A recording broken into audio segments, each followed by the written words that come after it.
The religion of the Mujahideen. Like, why you make it drugs? So it's halal. The Quran forbid only wine. And we don't say it to Muslim. We say it only to kuffar. Yeah, liar, all of you. You take the Muslims are number one people who use it in the world. Maybe I remember once a Saudi guy, a Bedouin man, but he's supposedly from a noble family. He told me, "Do you have aspirin? I have a headache." I said, "Yeah, I have."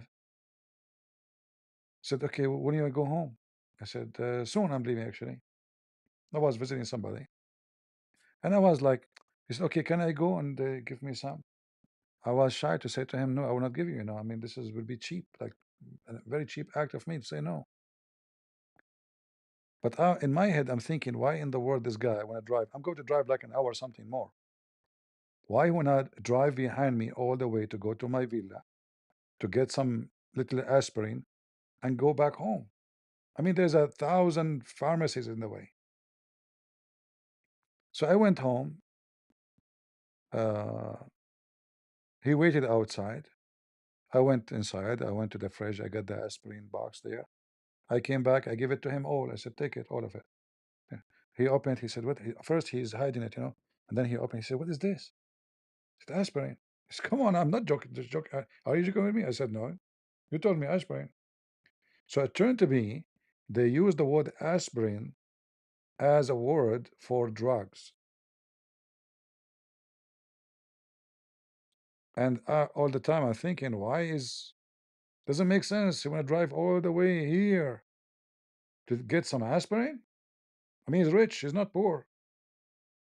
It's not like something does not exist in the pharmacies, and it exists everywhere. And then I said, well, you know what? You get me wrong. I don't know. I don't know what you meant. I thought aspirin. I never thought you're asking. I will never have those things anyway in my house. What are you talking about? Yeah, he drove all the way behind me, driving. And all the time I'm thinking, like, but I'm shy to say to him, "Hey, there's a pharmacy here."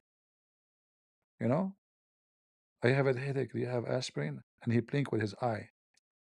I said, "Okay." And I blinked too. I said, "Yeah, I have aspirin." I was joking with him because he blinked. It doesn't make sense why he's blinking. Do you have aspirin? I said, "Yeah, I have aspirin." He said, "Okay, I can go and get some?" Should Yeah, yeah, I can go and get some. Sure. Are you serious? He said, "Yeah." And his beard is 2 meters. Very religious.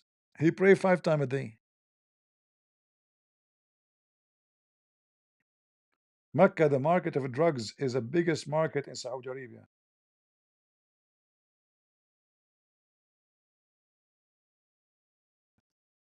And number one people who smuggle drugs to Saudi Arabia is from Pakistan and Afghanistan.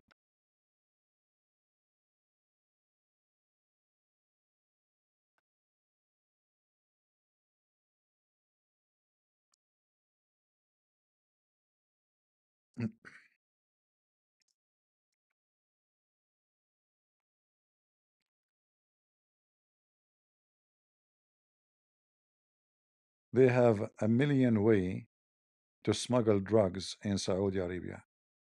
Those Pakistani, they bring it in the Quran.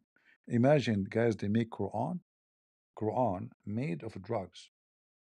So what they do, they like the pages of the Quran, they make them very thin, like they look normal, but there is two pages are glued together in a very, very satanic way, and between there's drugs. I mean, who is going to inspect the Quran, huh? The cover have a lot of drugs. The rag for prayer. I have a rag for prayer. Why do you want to check? The rag of the prayer, they take it, you wash it, they wash it in a laundry machine, you know, and then after that, they don't throw the water because that's where the drugs is. They take the water, they dry it, and then you will see how much drugs is there. Clothing is the same. Uh,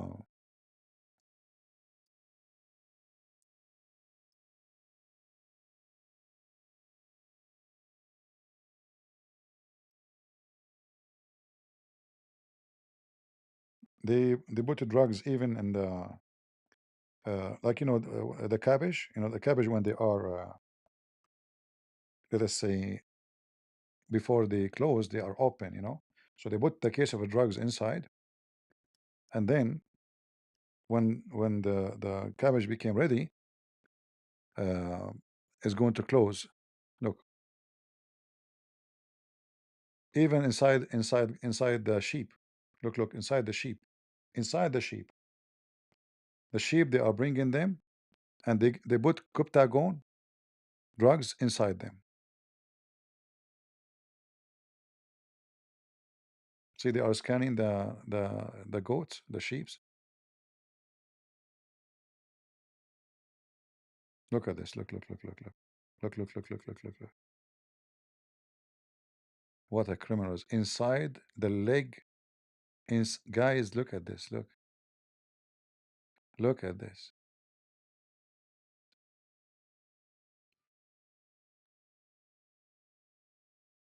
Crazy, huh? Yeah. Look how much. Look.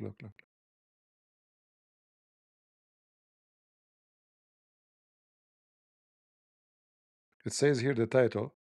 This is the Saudi TV station Al Akhbariya. It says the Saudi Arabia is the biggest country as a size of drugs being confiscated because it's a big market. The whole country is under drugs influence. Look, massive amount of drugs. Look.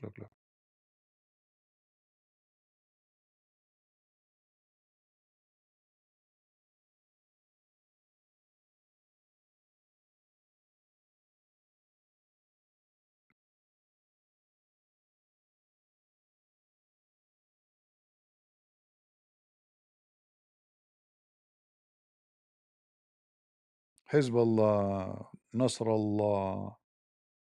Yeah, they want to do jihad against Israel, brother. Right? They want to do jihad against Israel.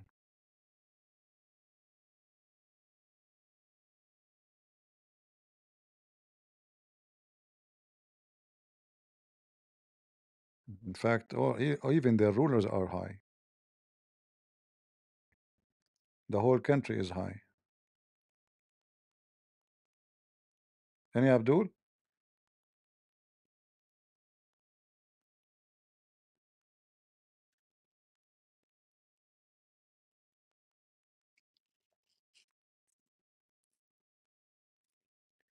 Did you see Netanyahu interview with Patrick David?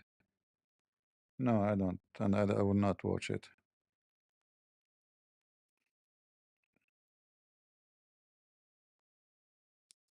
In fact, uh,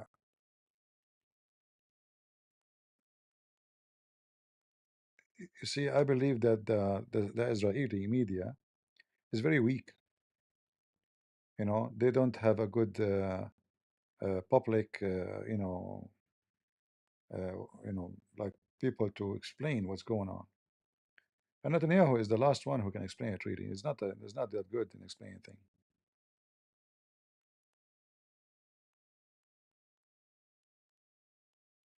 It was good, okay, that's good. But usually Netanyahu is not really that good in explaining things. Yeah. And anyway, it's too late too. You see, like you should the Israeli media, when October 7 happened, why they refused to publish the pictures, which they show it to journalists. They say that, I mean, we saw the videos.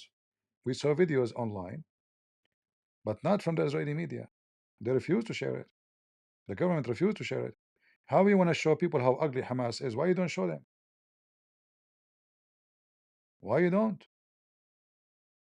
So there is a very stupid, administration. The first thing you should do is to show what happened. Don't show them a burned house. Show them the burned people. Show them the children, the women that they are shut down in the street. The videos are there, and the video are posted. Even though video are posted, they put those filter so you cannot see clearly. This is a weakness. So are you trying to protect the identity of it? They are dead anyway. You're at war, you idiot.